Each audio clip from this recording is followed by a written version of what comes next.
Hi, thanks for dropping by. My name is Sharoz Khan. I'm a scientist at KITE, Toronto Rehabilitation Institute, which is Canada's largest rehabilitation research hospital. Our team works primarily in the area of developing AI algorithms for aging, rehabilitation, and intelligent assisted living problems. We are based in downtown Toronto, so you're more than welcome to visit us. And now you're going to hear some of our team members talking about their amazing work. I forced them to speak in 30 seconds or less, so it's going to be rapid fire. Hope you enjoy. Social isolation is a major risk factor associated with older adults' physical health and mental well-being and can put them at greater risk of depression and anxiety. We've developed a digital health platform to collect multimodal sensor data from people's home using wearable and ambient devices, including mobility, GPS, motion, physiological data, and sleep patterns. We've also added a clinical questionnaire to allow insights into their symptoms and recovery. The system is currently being deployed in the homes of older adults in the community. This work can reduce the burden of care by providing timely assessment of the onset of social isolation.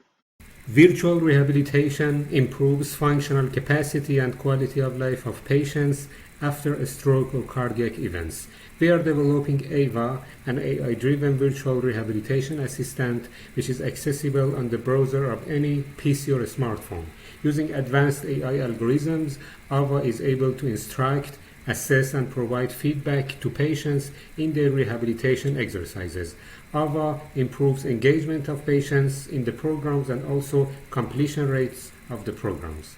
People living with dementia exhibit behavioral and psychological symptoms that can put them and those around them at risk. My research involves developing privacy protecting unsupervised deep learning algorithms to automatically detect behaviors of risk among dementia patients using videos installed in a care unit. The research opens new avenues to prevent injuries in care homes, improve the quality of life of residents, and design privacy-aware approaches for residents living in care homes. Agitation events in people with dementia can put their safety at risk. To detect agitation events, we collected large amounts of wearable multimodal sensor data and built predictive models. Our models address supervised classification, data imbalance, and positive unlabeled learning problems with high performance. Our solutions can improve dementia patient care and their quality of life. People with dementia living in care homes often exhibit behavioral symptoms such as agitation that put their and others' safety at risk. Currently, these symptoms aren't monitored in a continuous manner, but real-time location systems can provide spatiotemporal and indoor movement patterns that can be used to estimate such behaviors. Real-time location data is being collected on 15 patients in a dementia unit for which I've extracted features to build deep learning and machine learning models to detect motor agitation for these patients.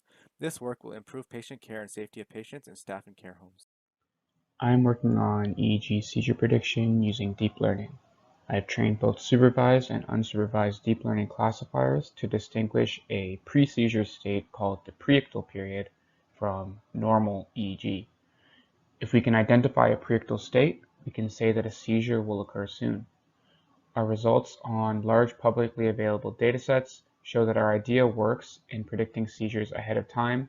However, these results vary across different people. Canadian seniors fall each year. Fall detection is a hard problem because falls can occur diversely, infrequently, and for a short duration. We use privacy-protecting video modalities such as thermal, depth, and IR cameras to detect falls in a residential setting. I detect falls as an anomaly and developed a novel convolutional autoencoder that can reconstruct and predict future frames and detect falls with high accuracy. This research can lead to deployment of privacy-aware fall detection systems in the homes of older adults and prevent life-threatening injuries. Through an integrative literature review, we're exploring user perception of smart home surveillance. Our questions pertain to perceptions of privacy, purposes of data collection, feelings of safety, and potential risks. Many users are uninformed about smart home data collection practices, feel the need to trade privacy for safety, or have subscribed to attitudes of digital resignation. These findings can help inform policy and design choices that better reflect user preferences through higher levels of meaningful consent. Diabetic foot ulcers DFUs are high-risk wounds affecting about 15 to 20% of diabetic patients with early interventions able to prevent amputations. To this end, I have developed preliminary segmentation models to detect DFU using UNet and EfficientNet on a public dataset. I am also collaborating with Alberta Health Services to create a new depth and thermal DFU image dataset. Later developments are creation of a multimodal deep learning model and integration of a electrical stimulation device with cameras to enhance early DFU interventions. Social engagement refers to the frequency and quality of one's involvement in social activities, and it's important for physical and mental health. To understand the pattern of social behavior of residents with dementia, we use real-time location system technology, which include the wearable wristband worn by residents and derive features from location data to develop descriptive social behaviors. We will process these features with machine learning methods to identify a system of quantitative key indices for evaluating the interaction of residents in the unit. Thanks for watching. Hope you enjoyed it.